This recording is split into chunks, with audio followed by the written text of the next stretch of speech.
Voilà, on va aller, si vous voulez bien, dans la parole de Dieu. On va raccourcir un petit peu le message parce que nous avons eu beaucoup de choses ce matin. On va se lever ensemble et on va aller dans les Saintes Écritures. Si vous voulez bien, on va aller dans la première épître de Pierre au chapitre 5. Première épître de Pierre au chapitre 5 et nous allons lire les versets 8 et 9. Ne pas ignorer les desseins du diable. Nous avons un ennemi. Et l'apôtre Pierre dit, soyez sobres, veillez. Votre adversaire, le diable, rôde comme un lion rugissant, cherchant qui il dévorera. Résistez-lui avec une foi ferme, sachant que les mêmes souffrances sont imposées à vos frères dans le monde. Amen. Seigneur, nous voulons te bénir et te glorifier pour ta parole puissante, que l'Esprit de Dieu, Seigneur, nous aide à comprendre, à réaliser que nous sommes vainqueurs sur cet ennemi acharné et que nous puissions continuer à le vaincre jour après jour, heure après heure, dans le nom puissant de Jésus et par le sang qu'il a laissé couler à la croix pour nos péchés. Amen. Et tout le peuple dit Amen. Amen. On peut s'asseoir, frères et sœurs. Alléluia. Ne pas ignorer les desseins du diable, bien connaître son ennemi. Ce que vous avez sur l'image, c'est le cheval de Troie. Peut-être vous connaissez donc l'histoire.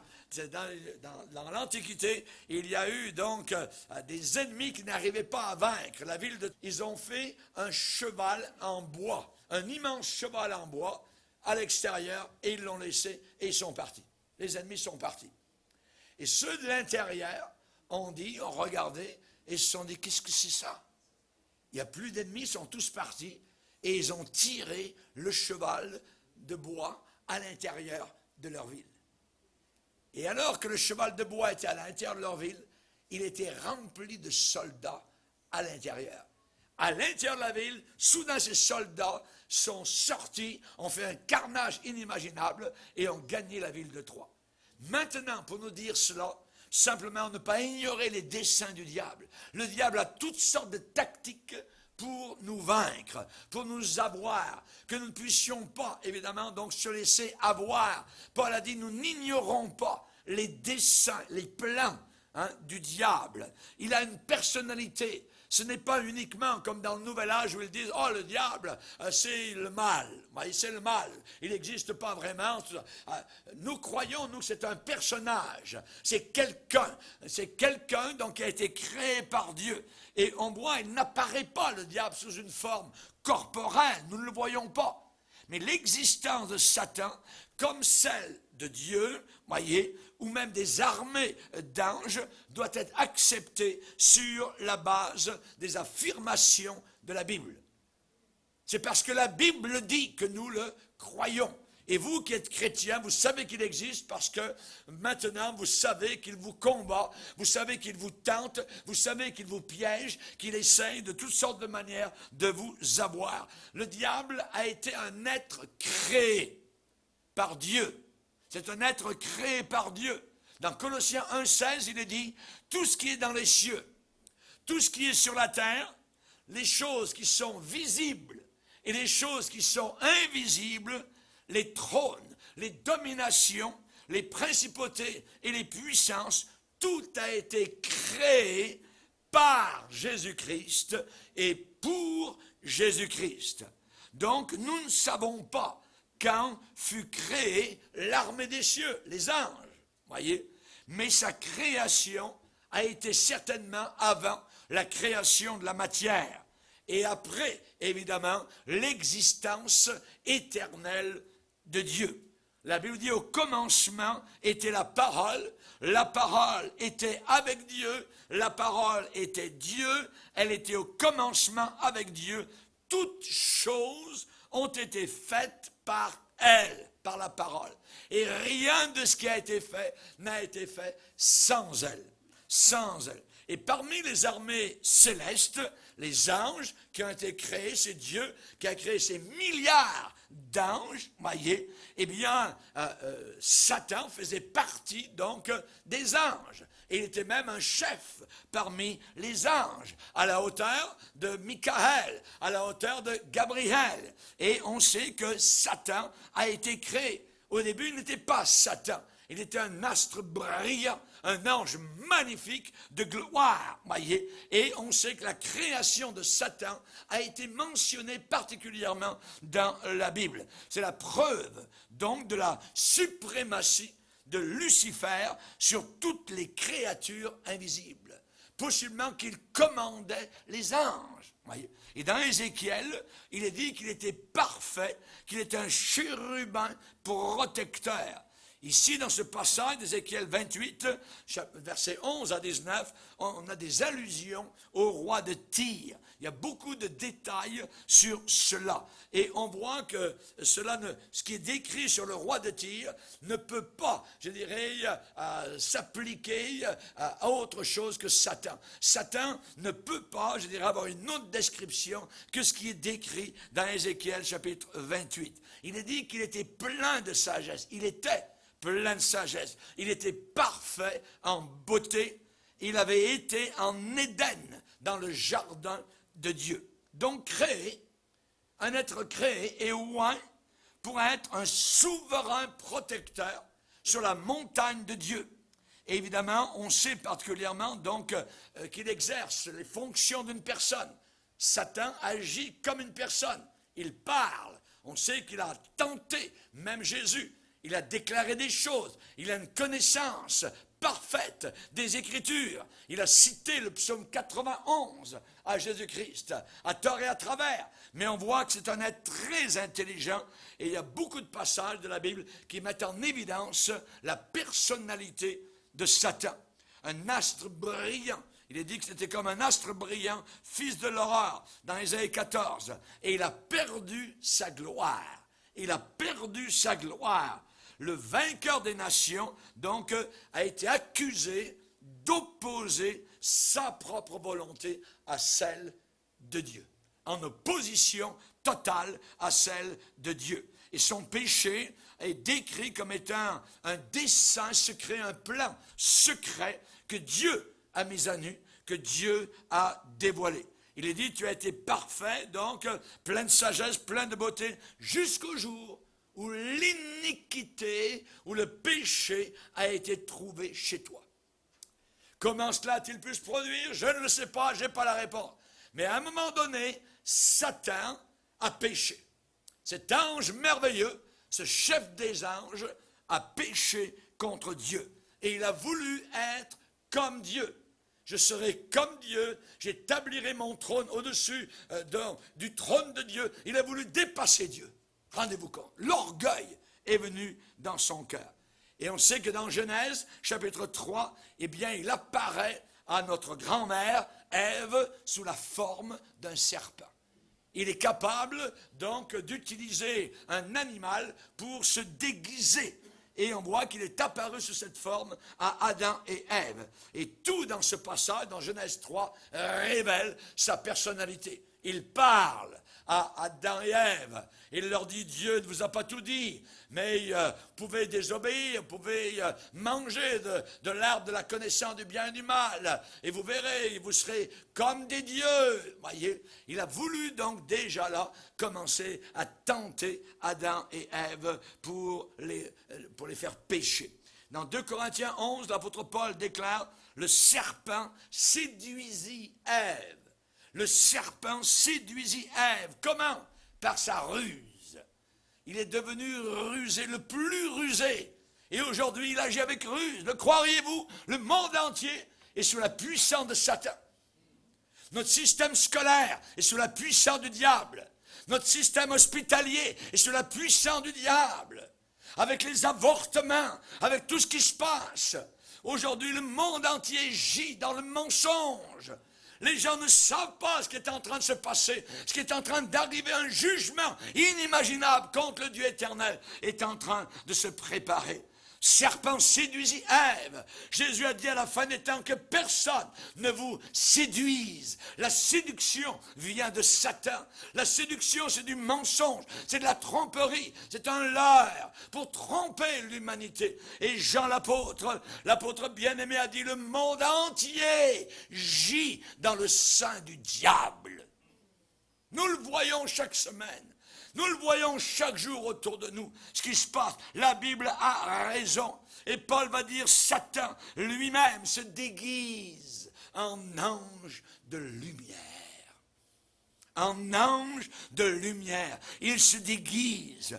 Dans Apocalypse 12, il est dit qu'il fut précipité. Ça veut dire jeté en bas. Le grand dragon, le serpent ancien, appelé le diable. Et Satan, celui qui séduit toute la terre.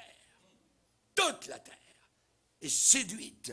Et tant que vous n'êtes pas venu à Jésus, vous êtes séduit par le diable. J'avais été séduit par le diable avant que je ne vienne au Seigneur Jésus-Christ. On voit que dans la parole de Dieu, à la fin des temps, un ange puissant de Dieu va saisir le dragon, le serpent ancien, qui est le diable et Satan. C'est ce que la Bible enseigne. Dans Job, il est dit, l'Éternel parla au diable et lui dit, d'où viens-tu, Satan? Et Satan répond à Dieu, je viens de parcourir la terre, de parcourir la planète Terre. C'est un ange puissant. Il est capable de voler à la vitesse de la lumière et plus rapide que ça encore. Nous ne connaissons pas la puissance des anges. Et vous ne pourrez pas vaincre Satan uniquement par vous-même. Vous avez besoin de Jésus-Christ pour le vaincre. Uniquement Jésus-Christ. S'il vient frapper à votre porte, et c'est vous qui ouvrez, il va vous cribler. Mais si c'est Jésus qui ouvre, il va s'enfuir. Amen. D'où viens-tu, Satan? C'est pas d'où viens-tu, bergère. D'où viens-tu, Satan? De parcourir la terre et de m'y promener. Il se promène. Il se promène dans ta maison. Il se promène dans tes rues. Il se promène dans ta ville. Il se promène dans ton école. Il se promène. Et il veut détruire. Il veut casser ta vie avec Jésus-Christ. Il est en colère. On voit un endroit dans Job chapitre 2, on voit Satan tout le long du chapitre, peau pour peau. Il va dire à Dieu, Job te sert, mais uniquement parce qu'il est intéressé, parce que tu le bénis matériellement. Enlève-lui tous ses biens, et certainement il va te maudire. Vous connaissez la suite. Jamais, jamais Job n'a maudit Dieu. Ne maudissez jamais Dieu. Même si vous ne comprenez pas, ne maudissez jamais le Seigneur. Job a dit, Dieu a donné, que Dieu soit béni. Dieu a enlevé, que Dieu soit béni. Chers amis, on sait que Jésus a parlé à Simon-Pierre. Il lui dit, Simon, Simon, Satan t'a réclamé. Satan t'a réclamé pour faire quoi? Pour te cribler comme du froment. Mais j'ai prié pour toi, afin que ta foi ne défaille pas. Il y a un combat spirituel. Il y a un combat titanesque aujourd'hui dans le monde. Et j'ai connu la puissance de Satan dès le début de ma vie chrétienne, juste quelques mois après avoir été sauvé. Je témoignais tous les jours de Jésus-Christ. J'avais des prospectus partout, j'en parlais. Et un jour, je revenais j'étais dans le lieu, dans la chambre où je dormais.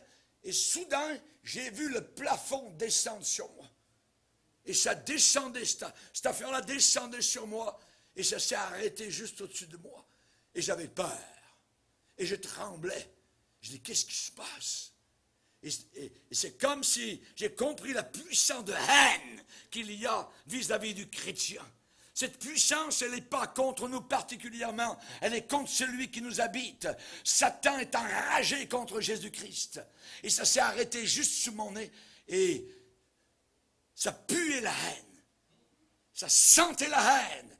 C'est comme si ça parlait pas, mais c'était là au-dessus de moi. Ça disait, je te hais, je vais t'avoir, je vais en finir avec toi, je vais te tuer. C'était terrible, voyez. Et je me rappelle que je n'avais pas le téléphone. Et à la prochaine réunion, je suis allé à la réunion, j'ai dit, pasteur, il y a une chose, je ne vous parle pas souvent, mais j'aurais aimé avoir le téléphone cette journée-là, parce que vraiment, j'ai vécu une expérience particulière. J'aimerais vous dire que les puissants diaboliques sont déchaînés autour de nous aujourd'hui. Déchaînés. Déchaînés. La prochaine conférence que nous allons faire sur le nouvel âge, sur l'hindouisme, sur le yoga. Et vous allez voir comment cette génération, elle est séduite par le bout du nez par Satan. Quand vous voyez tous nos jeunes, avec la musique rock, même à l'intérieur de l'église, Satan travaille directement. Il peut monter directement ici, se servir de quelqu'un qui se dit pasteur pour enchaîner des folies à notre jeunesse. Simon, Simon, Satan t'a réclamé pour te cribler comme du froment. Dans Apocalypse 12, il dit, il a été précipité, l'accusateur de nos frères, celui qui les accusait devant notre Dieu jour et nuit, et ils l'ont vaincu. Ils l'ont vaincu par le sang de Jésus-Christ et par notre témoignage. Ce matin, avant le baptême, on a entendu 4 témoignages. Mes frères et sœurs, vous avez vaincu le diable par votre témoignage. Maintenez ce témoignage. Gardez ce témoignage. Soyez des témoins, pas de Jéhovah, des témoins de Jésus-Christ dans le monde dans lequel nous sommes. Alléluia. Satan peut avoir accès auprès des hommes. Il est l'adversaire. Il est rusé. Et il faut tenir ferme. Pierre a dit, soyez sobres, veillez. Veillez. Soyez prudents. Soyez prudents. Veillez, votre adversaire, votre ennemi, le diable, rôde autour de vous comme un lion rugissant, cherchant qui il va dévorer. Dévorer. Pierre, l'apôtre Paul a dit aux Éphésiens, revêtez-vous de toutes les armes. Pourquoi des armes? Parce que nous sommes en guerre. Nous sommes en guerre. Toutes les armes de Dieu, afin de pouvoir tenir ferme contre les ruses du diable. Chers amis, ça prouve que Satan a une stratégie. S'il faut être armé, s'il faut être recouvert, s'il faut avoir un casque, s'il faut avoir une épée, un bouclier, ça veut dire qu'on combat. Ça veut dire qu'il y a une lutte. Jésus a dévoilé le diable en disant, il est le père du mensonge. Il a parlé à des gens religieux qui allaient à l'église tous les jours, qui allaient au temple tous les jours. Il leur dit, vous avez pour père le diable. Des gens qui prient Dieu, des gens qui vont à l'église, et Jésus dit, vous avez pour père le diable. Nous avons aujourd'hui toute une église, un segment d'église apostat. Ils sont très nombreux à l'intérieur. La Bible dit, ils sont nombreux à la maison de la prostituée. L'église prostituée sont très nombreux. Ils se servent de Jésus, se servent du nom de Jésus, se servent même de la Bible. Le diable connaît la Bible, il l'a cité à Jésus. Mais à tort. Nous vivons une époque terrible dans laquelle nous sommes. Et chers amis, on voit que dans la tentation de Jésus, tenté par Satan, que Satan est un vrai personnage, c'est une personnalité, c'est une personne. Au désert, il est arrivé vers Jésus et il l'a tenté. Pensez-vous que vous ne serez pas tenté si le diable a eu le front d'aller tenter notre maître Jésus-Christ? Ne tentera-t-il pas ses enfants? Pierre a dit, soyez sobres, veillez. Le diable rôde autour de vous comme un lion rugissant, cherchant qui il va dévorer. Qui il va dévorer. Dans Luc 4, sa personnalité y est révélée. Il est entré en conflit direct avec le Fils de Dieu. Le premier Adam a été vaincu. Le deuxième Adam a été vainqueur. Et le diable se retira. Arrière de moi, Satan. Jésus a vaincu par 3 mots qu'Adam n'avait pas. Adam aurait pu citer la parole de Dieu. Il n'a pas cité. Le diable peut vous entraîner dans des raisonnements. Et il est très raisonneur. Vous n'y arriverez pas dans ce domaine-là. C'est un philosophe. C'est un homme religieux. C'est quelqu'un de super intelligent, bien plus que vous. Ne dialoguez pas avec le diable. Il faut se servir de l'épée de la parole de Dieu avec laquelle vous pourrez éteindre les traits enflammés du diable, le repousser, de lever le bouclier, de garder le casque du salut. Vous êtes sauvés. Il va mettre en doute votre salut. Il va mettre en doute votre baptême dans le Saint-Esprit avec le parler en langue. Il vient après chacun, une fois qu'on commence à parler en langue, il dit à chacun, c'est toi qui répètes ces mots, c'est toi qui dis cela, ainsi de suite. C'est un menteur. Vous devez vous appuyer sur la parole de Dieu. Jésus a dit, voici les miracles qui accompagneront ceux qui auront cru. Ils parleront de nouvelles langues. Alléluia. Chers amis, au désert, Satan se trouvait avec le Seigneur. Il est entré en conflit avec le Fils de Dieu. Et Jésus a simplement dit, il est écrit. Il est écrit. Quand je vois nos églises où les gens n'amènent plus leur Bible, pas plus besoin d'amener vos Bibles à l'église. Et la nouvelle génération maintenant qui n'a pas de Bible, le diable les prend et les mène par le bout du nez. Ils sont uniquement 1 heure ou 2 le dimanche matin à l'église et ensuite ils sont avec la foule païenne pas des heures et des heures durant la semaine. Quelle va être l'influence qui sera la plus grande? Celle du monde. Nous avons besoin de la parole de Dieu. Raison pour laquelle nous voulons garder nos Bibles. Et nos Bibles, nous voulons les garder usées. Nous voulons les aiguiser. Si vous avez une épée qui est vieille, qui est rouillée, vous n'en êtes pas servi, elle ne servira à rien du tout. Le diable vous aura.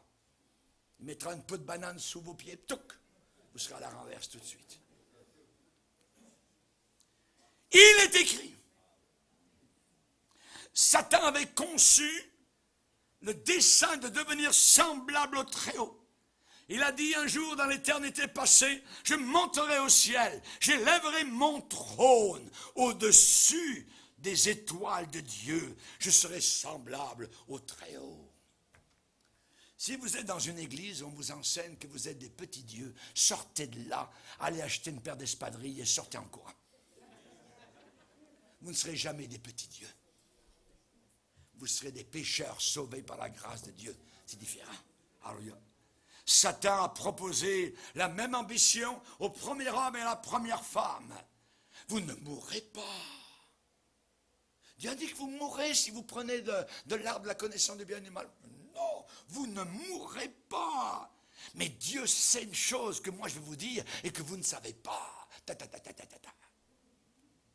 Dieu sait que le jour où vous en mangerez, vos yeux s'ouvriront et vous serez comme des dieux. Oh oui. Satan a offert, n'oubliez pas, toutes ces possessions terrestres à Jésus-Christ. S-I, si seulement Jésus voulait plier les genoux et l'adorer. Quel front! Adorer le diable. Et déjà, toute une génération est en train de l'adorer. Et durant la grande tribulation, ils vont l'adorer. Regardez leurs signes. C'est le signe de Satan. Ils dansent avec Satan. Ils sont dans les bras du diable. Le diable leur passe la bague au doigt et leur dit, tiens, je veux te marier. Tu vas avoir de l'argent. Tu vas avoir le plus bel âme. Donne-moi ton âme. Et les jeunes donnent leur âme au diable. C'est abominable. Que pensez-vous des jeunes qui se sont suicidés à Drummondville dans un pacte de suicide il n'y a pas très longtemps? Où sont-ils? Ils sont en train de crier pour l'éternité. Ils sont déjà dans les flammes éternelles. Chers amis, le diable travaille jusqu'à la fin. Au début, c'est un petit joint. Après, c'est l'aiguille. Après, c'est la corde. Et là, il rit derrière. Ces jeunes qui ont ri de Dieu, qui sont moqués de Dieu, qui ont cru leurs faux prophètes et leurs pasteurs. Faux. Satan a offert toutes les possessions terrestres de la terre à Jésus. Et il avait raison. Parce qu'il a dit, tout cela m'a été donné. et je les donne à qui je veux. À qui je veux. Il y a des gens qui veulent devenir riches et ils deviennent riches très rapidement. Savez-vous comment? Ils donnent leur âme au diable. Et soudain, ils deviennent riches. Ça rentre l'argent à flot. Parce que les possessions de la terre ont été données au diable. Et il les donne à qui il les veut. Si tu es gentil avec moi, je te donnerai ceci et cela. Et souvent, ces gens-là, nous voyons assez rapidement qu'ils meurent. Un accident, une maladie inimaginable, pof, l'enterrement a lieu.